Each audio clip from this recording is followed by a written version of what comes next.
좋은 아침입니다. 우리 찬양하시면서 아침 채플, 오늘 성탄절 아침입니다. 함께 채플 드리시겠습니다. 그 어린 주 예수 두 자리 없어 그 귀하신 몸이 그 위에 있네. 저 하늘 별들 한자에 있네. 그 어린 주 예수 골 위에 자네. 우리 같이 기도하시겠습니다. 하나님 아버지, 오늘 복된 성탄절을 맞아서 이 아침에도 하나님 앞에 예배하며 하루를 시작합니다. 하나님, 오늘 이 시간 예수님의 그 성탄의 그 기쁨과 은혜가 내 안에, 우리 안에 넘치는, 온 세상에 넘치는 복된 시간 되게 하여 주옵소서. 감사합니다. 예수님의 이름으로 기도하옵나이다. 아멘. 오늘 우리 주신 하나님의 말씀, 누가복음 2장 1절부터 7절까지의 말씀 제가 봉독해 올리도록 하겠습니다. 그때 가이사 아구스도가 영을 내려 천하로 다 호적하라 하였으니 이 호적은 구레뇨가 수리아 총독이 되었을 때 처음 한 것이라. 모든 사람이 호적하러 각각 고향으로 돌아가매 요셉도 다윗의 집 족속이므로 갈릴리 나사렛 동네에서 유대를 향하여 베들레헴이라 하는 다윗의 동네로 그 약혼한 마리아와 함께 호적하러 올라가니 마리아가 이미 잉태하였더라. 거기 있을 그때 해산할 날이 차서 첫 아들을 낳아 강보로 싸서 그 위에 뉘었으니 이는 여관에 있을 곳이 없음이로라. 아멘. 메리 크리스마스. 오늘은 예수님께서 오신 복된 성탄절입니다. 지난 이틀 동안 아침 채플에서는 예수님께서 탄생하시기 전에 있었던 사건들을 살펴봤는데, 오늘 본문에서는 예수님께서 베들레헴에서 탄생하시는 장면을 보여주고 있습니다.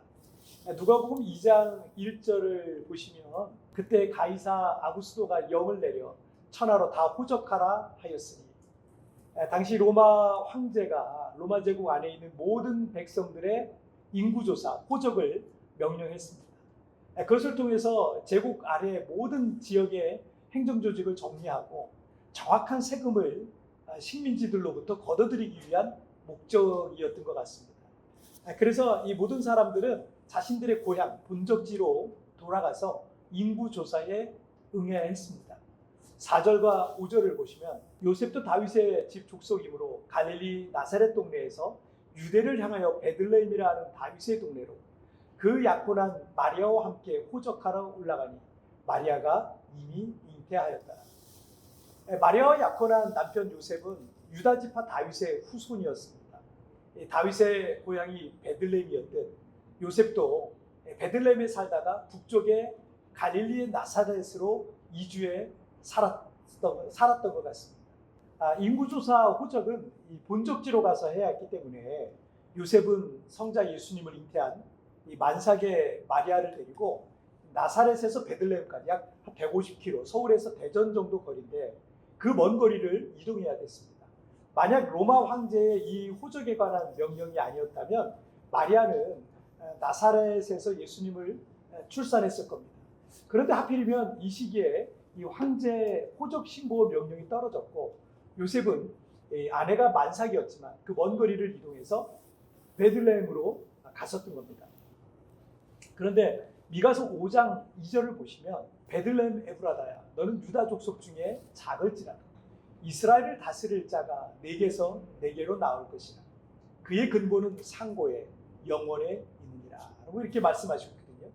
예수님께서 탄생하시기 700여 년 전에 하나님께서는 미가 선지자를 통해서 유대의 작은 마을인 베들레헴에서 메시아가 탄생할 것을 예언케 하셨던 겁니다. 그런데 요셉과 마리아는 나사렛에서 살고 있었고 황제의 호적 명령이 떨어지지 않았다면 그들은 나사렛에서 예수님을 출산했을 겁니다. 하지만 하나님의 특별한 섭리 가운데 미가 선지자의 예언을 성취하시려고 로마의 황제까지도 움직이셔서 섭리하셔서 베들레헴에서 예수 그리스도가 탄생하실 수 있도록 이끌어 주신 거죠. 하나님의 말씀은 하나도 땅에 떨어지지 않습니다. 모든 말씀은 반드시 성취될 겁니다. 우리를 향한 하나님의 약속은 반드시 시행될 겁니다. 지금 당장 내 눈앞에서 어떤 큰 변화가 없어도 낙심하지 말 것은 하나님께서 하시고자 하시면 황제의 마음까지도 움직이시는 겁니다. 황제의 마음까지도 움직이시는데 여러분 두려워하지 마십시오. 낙심하지도 마십시오. 그리고 주님께서 여러분의 인생 가운데 일하실 것을 믿으시길 바랍니다. 자, 6절과 7절을 보시면 거기 있을 그때 해산할 날이 차서 첫 아들을 낳아 강보로 싸서 구유에 누였으니 이는 여관에 있을 곳이 없습니다. 당시 많은 사람들이 호적하러 한꺼번에 몰렸기 때문에 요셉과 마리아는 베들레헴 어디에서도 여관을 찾을 수가 없었던 겁니다. 그러다가 겨우 찾은 곳이 나귀를 가두어 두던 마구간이었던 겁니다. 마리아는 거기서 예수님을 출산했고 강보로 쌓여 나귀의 밥통인 이 구유에 누워졌습니다. 요즘 젊은 엄마 아빠들은 아이를 위한 방을 꾸며주는데 바닥부터 침대까지 이런 얼마나 값비싼 것들로 들여놓습니까? 제가 저희 아이들 키울 때는 5만 원, 6만 원 정도 가격의 유모차를 제가 사용했던 걸로 기억하거든요.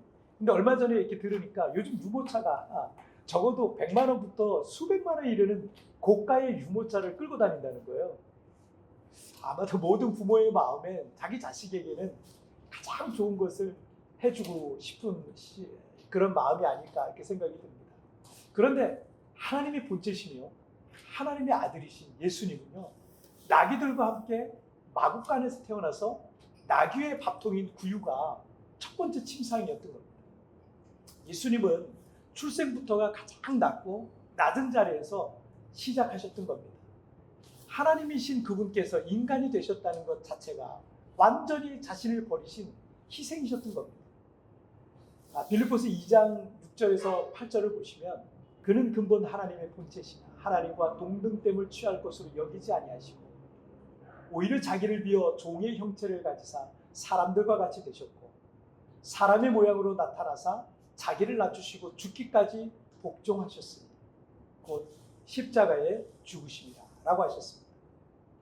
낮아진다는 것은 누군가를 위해서 희생한다는 걸 말합니다. 예수님의 출생부터 그리고 그의 십자가 죽음까지가 참된 희생과 낮아짐과 참된 사랑을 우리에게 보여주고 있는 겁니다. 여러분, 오늘은 성탄절입니다. 하나님의 본체이신 예수님께서 죽기까지 우리를 사랑하신 그 은혜를 감사하는 그런 성탄절의 의미를 여러분 보내셨으면 좋겠어요. 우리 또한 주님의 그 사랑과 섬김과 낮아짐과 희생을 본받아서 예수님의 사랑을 실천하는 하루가 되시길, 성탄절이 되시길 주님의 이름으로 축복합니다. 자, 우리 같이 기도하실까요? 살아계신 하나님 아버지 감사합니다. 오늘 2000년 전 예수님께서 이 땅에 오셔서 우리를 위해서 희생제물이 되시기 위해 사람의 몸으로 오신 성탄절입니다. 예수님께서 왜 이 성탄절에 오셨는지, 우리에게 무엇을 주시기 위해서 오셨는지, 그 성탄절의 그 은혜와 사랑을 우리가 깊이 묵상하며 감사하는 복된 하루가 되게 하여 주옵소서. 이 놀라운 사실을 알지 못하는 많은 사람들에게도 이 은혜가 전해지는 기쁘고 복된 성탄절 되게 하여 주옵소서. 감사하며 예수님의 이름으로 기도하옵나이다. 아멘. 여러분, 뒤편에 오늘의 묵상 보시면서 개인적으로 묵상하시고요. 짧게라도 뜨겁게 기도하시면서 오늘 하루 주님과 동행하시기 바랍니다. 우리 내일 모니치 프레스 뵙겠습니다. 여러분 승리하세요. 낮아진다는 것은 누군가를 위해 희생한다는 것을 말합니다. 예수님의 출생부터 그리고 그의 십자가 죽음까지가 참된 희생과 낮아짐과 참된 사랑을 보여주고 있는 것입니다. 예수님의 낮아지심과 사랑을 본받아 어떻게 실천해 나가야 할까요?